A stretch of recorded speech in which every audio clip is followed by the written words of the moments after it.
Joshua chapter 22. Then Joshua summoned the Reubenites, the Gadites, and the half-tribe of Manasseh, and said to them, You have done all that Moses, the servant of the Lord, commanded, and you have obeyed me in everything I commanded. For a long time now, to this very day, you have not deserted the other Israelites, but have carried out the mission the Lord your God gave you.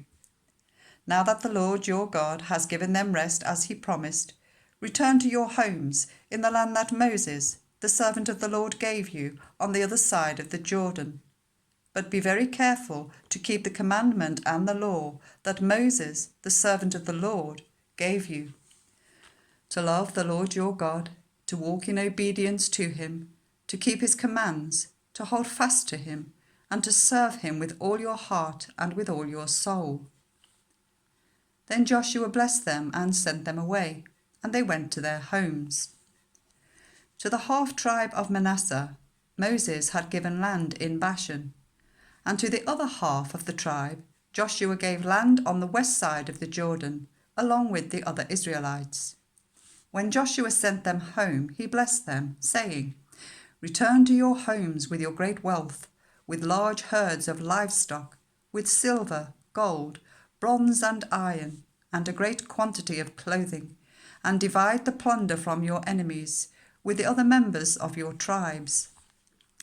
So the Reubenites, the Gadites, and the half-tribe of Manasseh left the Israelites at Shiloh in Canaan to return to Gilead, their own land, which they had acquired in accordance with the command of the Lord through Moses. When they came to Geliloth near Jordan in the land of Canaan, the Reubenites, the Gadites, and the half-tribe of Manasseh built an imposing altar there by the Jordan. And when the Israelites heard that they had built the altar on the border of Canaan at Geliloth near the Jordan on the Israelite side, the whole assembly of Israel gathered at Shiloh to go to war against them. So the Israelites sent Phinehas, son of Eleazar the priest, to the land of Gilead, to Reuben, Gad, and the half-tribe of Manasseh. With him they sent 10 of the chief men, one from each of the tribes of Israel, each the head of a family division among the Israelite clans. When they went to Gilead, to Reuben, Gad, and the half-tribe of Manasseh, they said to them, The whole assembly of the Lord says, How could you break faith with the God of Israel like this? How could you turn away from the Lord and build yourselves an altar in rebellion against him now? Was not the sin of Peor enough for us? Up to this very day we have not cleansed ourselves from that sin, even though a plague fell on the community of the Lord. And are you now turning away from the Lord? If you rebel against the Lord today, tomorrow he will be angry with the whole community of Israel. If the land you possess is defiled, come over to the Lord's land, where the Lord's tabernacle stands, and share the land with us. But do not rebel against the Lord, or against us, by building an altar for yourselves, other than the altar of the Lord our God.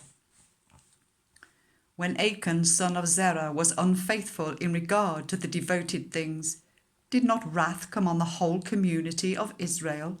He was not the only one who died for his sin.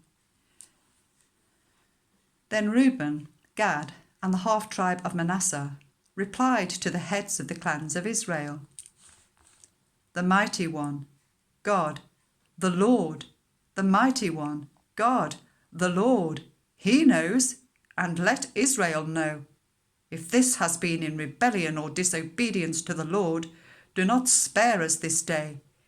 If we have built our own altar to turn away from the Lord and to offer burnt offerings and grain offerings, or to sacrifice fellowship offerings on it, may the Lord himself call us to account. No, we did it for fear that someday your descendants might say to ours, What do you have to do with the Lord, the God of Israel? The Lord has made the Jordan a boundary between us and you, you Reubenites and Gadites. You have no share in the Lord. So your descendants might cause ours to stop fearing the Lord. That is why we said, Let us get ready and build an altar. but not for burnt offerings or sacrifices. On the contrary, it is to be a witness between us and you and the generations that follow, that we will worship the Lord at his sanctuary with our burnt offerings, sacrifices and fellowship offerings. Then in the future your descendants will not be able to say to ours, 'You have no share in the Lord.'" And we said, "If they ever say this to us or to our descendants, we will answer, 'Look at the replica of the Lord's altar, which our people built, not for burnt offerings and sacrifices, but as a witness between us and you. Far be it from us to rebel against the Lord and turn away from him today by building an altar for burnt offerings, grain offerings and sacrifices, other than the altar of the Lord our God that stands before his tabernacle." When Phinehas the priest and the leaders of the community, the heads of the clans of the Israelites, heard what Reuben, Gad and Manasseh had to say, they were pleased. And Phinehas, son of Eleazar the priest, said to Reuben, Gad and Manasseh, "Today we know that the Lord is with us, because you have not been unfaithful to the Lord in this matter. Now you have rescued the Israelites from the Lord's hand." Then Phinehas, son of Eleazar the priest, and the leaders returned to Canaan from their meeting with the Reubenites and Gadites in Gilead, and reported to the Israelites. They were glad to hear the report and praised God. And they talked no more about going to war against them to devastate the country where the Reubenites and the Gadites lived. And the Reubenites and the Gadites gave the altar this name, "A witness between us that the Lord is God."